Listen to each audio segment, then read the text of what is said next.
मैं आपको ज़्यादा फोर्स नहीं करूँगा यहाँ से पढ़ने के लिए, बिकॉज मेरे को पता है कि भाई कंटेंट अच्छा दे रहा हूँ, क्वेश्चन आंसर आज करा रहा हूँ, अच्छे तरीके से आपको देखना है एंड भाई मचा देना है बिल्कुल भी एग्जाम में, ठीक है। तो क्वेश्चन आंसर पे फोकस अच्छे से करना है। पहला क्वेश्चन आंसर है आपका, how is Indian civilisation different from European civilisation. जो हमारी भारतीय सभ्यता है, इंडिया का सिविलाइजेशन है, और यूरोप के सिविलाइजेशन से किस तरह अलग है। तो इसका आंसर ध्यान से सुनना मेरे भाई। There is a basic difference between, इन दोनों में काफ़ी अंतर है। Indian civilization is European civilization, the tendency of Indian civilization is to elevate the moral beings. यानी जो हमारी भारतीय सभ्यता है, इंडियन सिविलाइजेशन है, वो मोरल बिंग्स के अकॉर्डिंग भारत को आगे बढ़ाना चाहता है। Whereas the western civilisation propagate immorality. और वहीं जो वेस्टर्न सिविलाइजेशन है, जो पश्चिमी सभ्यता है, वो अनैतिकता की ओर बढ़ावा देना चाहती है, अनैतिकता को बढ़ावा देती है। समझ में आ गया होगा, अनैतिकता का प्रचार करती है। तो इस तरह से कह सकते हो कि जो हमारी भारतीय सभ्यता है वो अलग है और यूरोपीय सभ्यता है जो अलग है, ठीक है। अगला सवाल है 2 नंबर का, why does Gandhi says that mind is a reckless bird, what make the mind reckless. यानी गांधी जी के अकॉर्डिंग हमारा जो दिमाग है ना, वो बेचैन पक्षी की तरह क्यों है। तो इसका आंसर ध्यान से सुनना है आपको। Mind is a reckless bird because the more it's get more it's wants and still remain unsatisfied. यानी महात्मा गांधी के अकॉर्डिंग जो हमारा दिमाग है ना, वो एक बेचैन पक्षी है, क्योंकि हम लोग जितना ज़्यादा चाहते हैं ना, मिलते जाता है, फिर और चाहत बढ़ने जाती है। यानी जो हमारी चाहत है ना, वो कभी भी नहीं मरती, चाहत बढ़ती रहती है। आगे सुनो, our need are unending, the more it indulge in our passion the more unbridled they become. यानी कि जुनून उतना ही बेलगाम हो जाता है हम लोगों का, है ना, और चाहत बढ़ती जाती है, हम लोग की कभी भी आवश्यकता नहीं मरती है। तो इसलिए वो कहे हैं कि मनुष्य का जो दिमाग है वो एक बेचैन पक्षी की तरह है, जितना चाहेगा ना चाहत बढ़ती जाएगी। अगला सवाल, why did our ancestor dissuaded us from luxurious and pleasures, did they do the right things. यानी 3 नंबर का सवाल कर रहा है कि हमारे पूर्वज ने हमें विलासिता, भोग, विलास से क्यों रोका है, उन्होंने क्या ये सही किया, they did do right things. तो ध्यान से सुनो, इसका आंसर अच्छे से याद होगा, सुन के याद होगा सभी यार। Our ancestor observed that as a mind is not recessly happy because he is rich, a man who is poor is unhappy।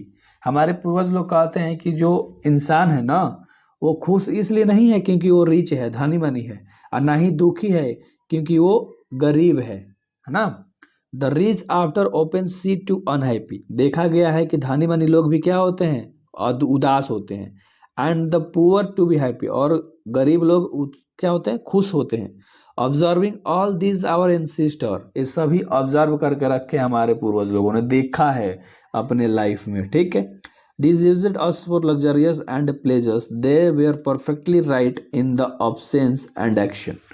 यानी कि वे लोग कहते हैं कि भोग विलासिता से हमें रोक कर उन्होंने बहुत अच्छा काम किया है, और उनके पालन पोषण में कोई भी कमी नहीं है, वो अपने पालन पोषण के अकॉर्डिंग क्या है, सही है।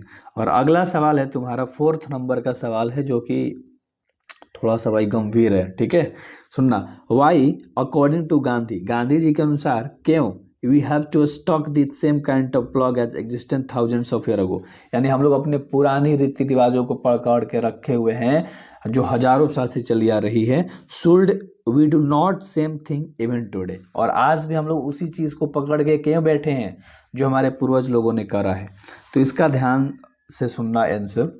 According to Gandhi ji we have to manage with same kinds of law. Gandhi ji के अकॉर्डिंग हम लोग उसी चीज को पकड़ के बैठे, existence thousands of year ago, जो हजारों साल पहले था। It was not that we do not to how to invent machinery, ऐसा नहीं है कि हम लोग आजकल के मशीन को बना नहीं सकते, आविष्कार नहीं कर सकते। But our forefather knew that we set our hearts after such as things, है ना। जो हमारे पूर्वज लोगों ने दिया है हम उसी पे डिपेंड हैं, जानते हैं कि, है ना, हम अपना अगर ऐसा चीज़ों में दिल लगाएंगे, वी वुड बिकेम स्लेव्स, हम लोग उसके गुलाम बन जाएंगे। No we can not follow today the same kinds of plug, है ना, इसलिए हम लोग उस तरह के चीज़ों का प्रयोग नहीं करते, इस्तेमाल नहीं करते, फॉलो नहीं करते। We shall let behind more, now the population has gone very high, और हम लोगों की पॉपुलेशन भी बहुत ज़्यादा बढ़ रही है, यानी जनसंख्या भी हम लोग की बहुत अधिक हो गई है। तो अब आगे क्या होगा वो तो आगे की बात है, बट चैप्टर्स के अकॉर्डिंग, क्योंकि चैप्टर्स भी पहले लिखा गया आपका, महात्मा गांधी ने लिखा था। तो आगे देखो, how did our ancestor view large cities, why were they satisfied with small villages. ये 5 नंबर का सवाल कर रहा है कि हमारे पूर्वज बड़े शहरों को कैसे देखते थे। ठीक है, why were they satisfied with small village, और वो गांव में ही क्यों रहना पसंद कर चुके और गांव में ही क्यों रहते थे। Our ancestors so that happiness was largely mental condition, हमारा पूर्वज का कहना था कि जो खुशी है ना एक मानसिक स्थिति है। The further reason that the peoples would not be happy in large cities and they would be gangs, यानी कि ऐसा नहीं है कि हम लोग सिटी में जाएंगे तो खुश हो जाएंगे, वहाँ पर क्या होते हैं, गैंग होते हैं ऑफ थीव्स, लुटेरे, डाकू, है ना, पोस्टिंस, रॉन्ग डज इविल्स, यानी कि खतरनाक खतरनाक लोग होते हैं, पर्सन्स, यानी कि जो that is why they were not satisfied with small villages, और इसलिए हम लोग क्या है गांव में संतुष्ट हैं, क्योंकि वहाँ जाएंगे तो उन्हीं के जैसा बन जाएंगे या उनके गिरफ्त में आ जाएंगे, वो लोग लूट के हमें मार देते हैं, शहर में रहेंगे तो लुटाते रहेंगे, इसलिए हम लोग गाँव में रहना पसंद करते थे। ऐसा था भाई सोच हम लोगों के पूर्वज लोगों का। एंड अगला सवाल, why did our ancestor enjoy true home rule. तो 6 नंबर का सवाल करें कि हमारे पूर्वजों ने सच्चे होम रूल का आनंद कैसे लिया, गांव में रह के, घर में रह के कैसे लिया। Our ancestors so that kind, यहाँ पर एंसेस्टर है, ठीक है, ए से केवल, so that kind king all powerful were inferior to be rishis and fakirs, the nation had the courts, lawyers and doctors put where all the within bounds, vakils and vaids did not rob people they were। यानी 6 number का सवाल कर रहा है कि हमारे पूर्वजों ने देखा था कि राजा शक्तिमान होता है, ऋषि और फकीर से हिन्न थे, मतलब ऋषि लोग फकीर लोग राजा के नीचे हुआ करते थे। राष्ट्र में अदालतें, वकील और डॉक्टर थे, लेकिन सभी सीमाओं के भीतर ही थे। वकील और वैद्य लोग को लूटते थे। समझ में आ रही है चीज़ें, समझ में आ रही है भाई। अभी और है इसमें थोड़ा सा देखो आगे सुनो। Considered peoples depends on their masters, the ordinary rules was not avoid courts through justice, यानी कि लोगों को उनका स्वामी नहीं बल्कि आश्रित माना जाता था। सामान्य नियम न्याय के लिए अदालतों से बचना था उन सब का काम। ठीक है, और थोड़ा सा और है यहाँ पर, was fair there with a touch of temp and misguided people have evil to was noticeable only in and around capitals. The common peoples lived independently and followed their agriculture occupation, है ना, दस the enjoyed true home rule. तो इस तरह से लोग आनंद लिया करते थे। निष्पक्ष लोग, लुभाने और गुमराह करने के लिए कोई दलाल नहीं थे पहले, बुराई की केवल राजनीति, है ना, जैसे कि राजधानियों और उसके आसपास ध्यान देने योग्य थी। आम लोग स्वतंत्र रूप से रहते थे और उनका जो कृषि व्यवसाय था ना अपनाते थे, और इस प्रकार उन्होंने सच्चे होम रूल का आनंद लिया, यानी खेती उती किया, घर पे रहे, जो भी करना था वो किया एंड आराम से रहे स्वतंत्र रूप से। तो आगे भी क्वेश्चन आंसर है ये, ठीक है। अगर आप लोग इस वीडियोस को देख चुके हो तो कमेंट बॉक्स में बताना, मैं इसका बाद में वीडियो बना दूंगा अगर अच्छा खासा रिस्पांस मिला तब, ठीक है। मेरे भाई काफ़ी डिटेल में ये चैनल तुम्हारे लिए प्योर होने वाला है। अगर आपको नोट्स बनाना है, इंग्लिश कंप्लीट करना है तो पहले बता देता हूँ, सुन लो अच्छे तरीके से, आराम से वीडियोस देखो ना यार। अब सुनो ध्यान से समरी, ठीक है। करा इंडियन सिविलाइजेशन एंड कल्चर, जो हमारी भारतीय सभ्यता और संस्कृति है, इज एन एसे, यह क्या एक निबंध है, याद रख लेना, ऑब्जेक्टिव में पूछ सकता है।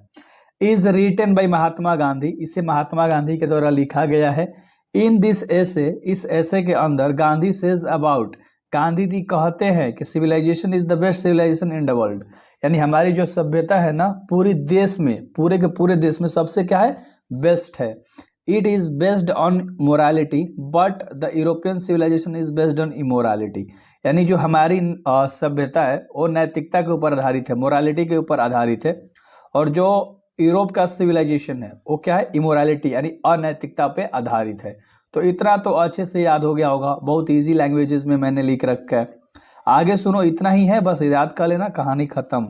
हो सके तो नोट्स बनाओ मेरे भाई, detail, introduction, question answer, summary और ऑब्जेक्टिव। ऑब्जेक्टिव की जरूरत नहीं है, बाकी सबके नोट्स बनाओ, मैं हूं ना सारा चीज।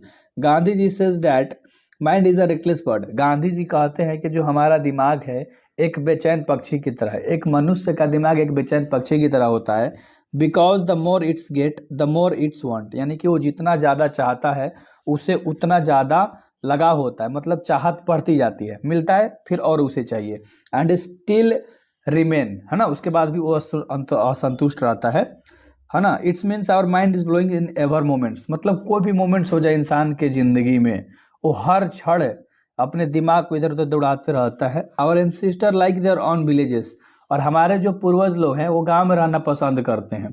दे डिसलाइक सिटीज, वे लोग शहरों को नापसंद करते हैं, डिसलाइक करते हैं, because there were many thieves, क्योंकि वहाँ बहुत सारे डाकू, लुटेरे, फ्रॉड्स, कनिंग, जेब कतरे, पर्सन इन द सिटीज, और शहर में ऐसे ऐसे लोग रहते हैं। सिविलाइजेशन मीन्स टू कंट्रोल, सभ्यता क्या सिखाती है? कंट्रोल करना सिखाती है हम लोगों को, ठीक है। एंड थोड़ा सा और है, our desire and adopt the way to simple living and high thinking, इसलिए हम लोगों को एक अच्छे तरीके से रहना, साधारण रास्ता अपना के जीने का एक तरीका अपना के सिंपल साधारण जिंदगी जीना चाहिए और सोच रखनी चाहिए।